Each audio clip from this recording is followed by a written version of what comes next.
Hello guys! Meu nome é Junior Morgan, sou professor de inglês. Seja bem-vindo a mais um vídeo aqui no meu canal.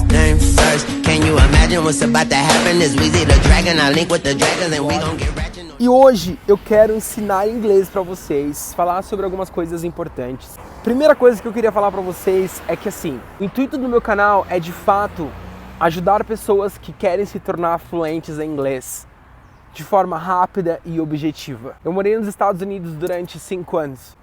Já dou aula há 11 anos. O fato é, hoje em dia é possível você falar inglês sem traumas, sem medos, tá?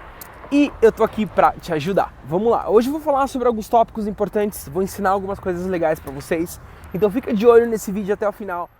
Today I'm here with my sister, Thalita. Say hi, Thalita. Hi. How are you? I am good, and you? I'm good too. Thalita tem 11 anos. Ela já é aluna do Método Morgan e já está desenvolvendo aí sua fluência do inglês. E vamos falar sobre ser fluente em inglês. O que é ser fluente em inglês? Bom, muitas pessoas criaram ou deixaram ser criadas na cabeça delas que ser fluente em inglês é você falar rápido, é você entender tudo, é você assistir um filme até o final dele e conseguir entender absolutamente tudo. Porém, eu vim aqui para desmistificar um pouquinho essa teoria, tá? E mostrar para vocês que ser fluente em inglês vai além disso, é muito mais prático. E muitas pessoas acabam se frustrando por causa disso. Fluente em inglês é basicamente você entender, ser entendido e defender o seu ponto de vista. Não é falar rápido, não é entender tudo. Vamos lá. Nós moramos aqui no Brasil e aqui nós, obviamente, somos fluentes em português, né?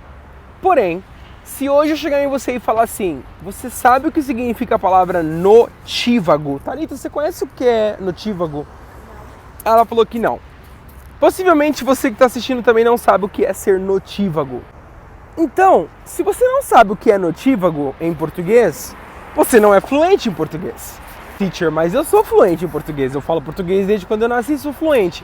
Então já temos aí um índice de que ser fluente em inglês não tem nada a ver com entender tudo. Ou seja, se você assiste um filme e não entende 100% desse filme, não quer dizer que você não é fluente em inglês.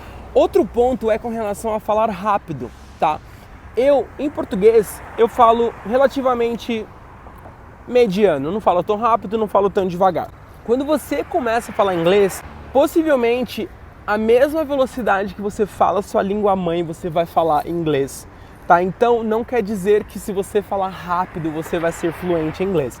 Então quando alguém te perguntar, você fala inglês fluente ou fluentemente, como é muito comum também, se você já fala inglês, se você consegue defender seu ponto de vista, se você consegue entender, ser entendido, você pode sim afirmar que é fluente em inglês. Isso é muito importante. Um aluno perguntou para mim uma coisa muito interessante. Aqui no português, quando você fala assim, obrigado, thank you, né? E a pessoa fala, obrigado você, eu que agradeço, tá? Quando você agradece alguém, tá? Thank you. E a pessoa fala, não, obrigado você. Não existe uma expressão em inglês para obrigado você ou eu que agradeço. Como que você vai fazer isso, tá? Você vai trabalhar na entonação, tá? Thank you. Então imagina que a pessoa fala assim, thank you, Junior. Aí eu falo, thank you. Thank you. Tá? Então olha só como a entonação é importante. Outra dica que eu posso dar pra vocês com relação à entonação é assim. A pessoa fala assim, por que não? Você tá explicando alguma coisa pra alguém e a pessoa fala assim, por que não? Não existe um porquê não em inglês. Por exemplo, because not. Isso não existe. O que você pode fazer é usar a entonação e falar because. Because. Então, por exemplo, por que que não pode pular da ponte? Por que não? Então, why you cannot jump in the bridge? Because. Tá bom? Isso é muito importante, isso é muito utilizado pelos americanos. Você conseguiu entender? Deixa aqui nos comentários também, guys, se vocês estão conseguindo entender a ideia aí da entonação. Continuando aqui falar sobre entonação, quando você pergunta para alguém, how are you? Como está você? É muito importante, guys, vocês se atentarem à entonação, tá bom? Então, oi, tudo bem? How are you? Porque às vezes eu vejo muito aluno perguntando how are you sem entonação, tá? Falam how are you que não dá pra entender que é uma pergunta, então se atentem à entonação.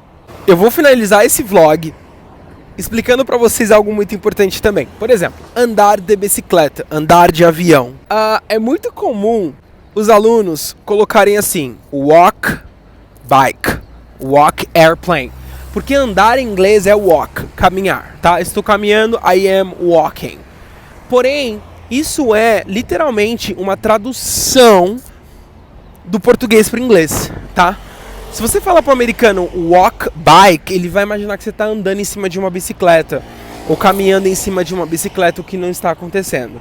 Ao invés de falar walk, você vai trocar walk por ride, que é de fato andar de bicicleta, tá? Você andar em uma bicicleta, tá? Ride a bike. O ride também significa andar de montanha-russa. Você pode utilizar ride a roller coaster, que é montanha-russa em inglês. No caso de avião, aqui no português nós falamos andar de avião, né? Não vai colocar walk airplane, senão vão imaginar você andando em cima de um avião, tá bom? Então você fala assim, fly airplane, tá? É muito mais tranquilo e muito mais fácil. Vou finalizar esse vlog com essas dicas de inglês, espero que vocês tenham gostado. Deixa aqui no comentário. Se você não é inscrito no meu canal, se inscreve, ativa o sininho e as notificações, porque eu vou trazer muita dica de inglês interessante pra vocês, focado aí principalmente no sotaque americano, muitas outras coisas, tá bom? Método Morgan, vamos pra cima. Goodbye, guys. First thing first, can you imagine what's about to happen? Is Weezy the dragon? I link with the dragons and we gon' get ratchet.